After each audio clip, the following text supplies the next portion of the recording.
মুর্শিদাবাদে খবরে আসবো। মুর্শিদাবাদের রানীনগরে শুট আউট, গভীর রাতে বাড়িতে ঢুকে তৃণমূল কর্মীকে পর গুলিবিদ্ধ তৃণমূল কর্মী মনোজ মণ্ডল মুর্শিদাবাদ মেডিকেল কলেজ হাসপাতালে ভর্তি।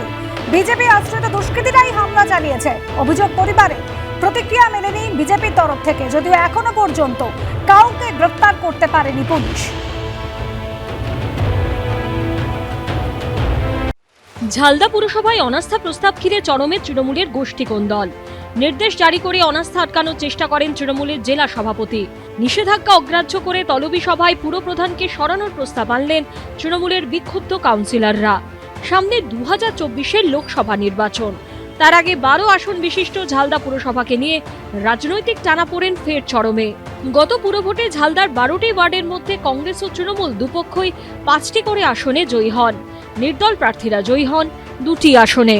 6 সেপ্টেম্বর চেয়ারপারসন সহ ঝালদা পুরসভার 3 কংগ্রেস ও 2 নির্দল কাউন্সিলরকে দলে টেনে কংগ্রেসের পুরভোট ফেলে দেয় তৃণমূল। তা নিয়ে উত্তাল হয় রাজ্য রাজনীতি। আর সেই দলবদলের ফলে 12 আসন বিশিষ্ট ঝালদা পুরসভায় কংগ্রেস কাউন্সিলর সংখ্যা কমে হয় 2, আর তৃণমূলের আসন সংখ্যা 5 থেকে বেড়ে হয় 10। পুরসভা দখলের পরেও টানাপোড়েন কমেনি। চেয়ারপারসন শীলা চট্টোপাধ্যায়ের বিরুদ্ধে কাউন্সিলরদের অন্ধকারে রেখে সিদ্ধান্ত নেবার অভিযোগ তোলেন তৃণমূল কাউন্সিলরদেরই একাংশ। ঝালদা পুরসভার চেয়ারপারসনের অপসারণ চেয়ে জোড়া মামলা দায়ের হয়েছিল কলকাতা হাইকোর্টে। সেই মামলায় হাইকোর্ট নির্দেশ দেয় 30 নভেম্বর পর্যন্ত ঝালদা পুরসভার চেয়ারপারসন পদে থাকতে পারবেন শীলা চট্টোপাধ্যায়। মেয়াদ ফুরোতে 8ই ডিসেম্বরের মধ্যে আস্থা ভোট করাতে নির্দেশ দেন বিচারপতি অমৃতা সিনহা। পরে সেই নির্দেশ খারিজ করে বিচারপতি অরিজিৎ বন্দ্যোপাধ্যায় ডিভিশন বেঞ্চ জানিয়ে দেয় পুরো চেয়ারপারসনকে সরাতে হবে পদ্ধতি মেনে। এই প্রেক্ষাপটে 17ই জানুয়ারি তলবি সভা ডাকে মহকুমা প্রশাসন। কিন্তু তার আগে মঙ্গলবার তৃণমূলের জেলা সভাপতি সৌমেন বেলথরিয়া অনাস্থা প্রস্তাব আটকাতে নির্দেশ জারি করেন। তলবি সভা আটকাতে চিঠি দেন খোদ পুরপ্রধান শীলা চট্টোপাধ্যায়ও। কিন্তু দলীয় নির্দেশ উপেক্ষা করে বুধবার বেলা 12:30 নাগাদ পুরপ্রধানকে সরানোর প্রস্তাব পাশ করেন বিক্ষুব্ধ 5 তৃণমূল কাউন্সিলর এবং কংগ্রেসের 2 কাউন্সিলর। পুরপ্রধান অপসারণ হলো 7-0। অপসারণ হলো? হ্যাঁ। কাকে করবেন? ওটা পরের ব্যাপার হচ্ছে, দেখো। তো আপনাদের দল তো হুইপ জারি করেছিল। আমরা পাইনি আমরা।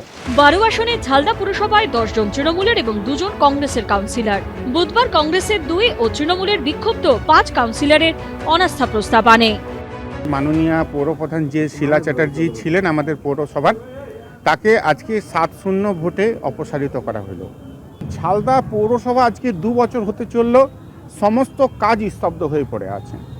ঝালদা পৌরসভায় যে উন্নয়ন, সেটা আপনারা দূরবীন নিয়েও দেখতে পাবেন না। এখনো পর্যন্ত নতুন করে একটা ইঁটও কোথাও পাতা হয়নি। এত বোগাস চেয়ারম্যান আমরা আজ পর্যন্ত পৌরসভাতে পাইনি। উনি কে? হরিদাস পাল চিঠি করার? উনি কে হরিদাস পাল? যারা কাউন্সিলর আছেন তাদেরকে জানানো হয়েছে বিষয়টা। তো যেহেতু তারা দলীয় নির্দেশ অমান্য করেছে এবং পরবর্তীকালে বিষয়টা নিয়ে আমরা রাজ্য নেতৃত্বের সাথে আলোচনা করছি এবং যাতে একটা দলীয় স্তরে একটা যাতে সমাধান বেরিয়ে আসে এবং যারা এই দলের নির্দেশ অমান্য করেছে তাদের বিরুদ্ধে যাতে আগামী দিনে ব্যবস্থা নেওয়ার ব্যাপারেও কথা হচ্ছে। সব মিলিয়ে ঝালদা এখন কার্যত তৃণমূলের মাথা ব্যথার কারণ হয়ে উঠেছে। সন্দীপ সমাদ্দারের রিপোর্ট, এবিপি আনন্দ, পুরুলিয়া।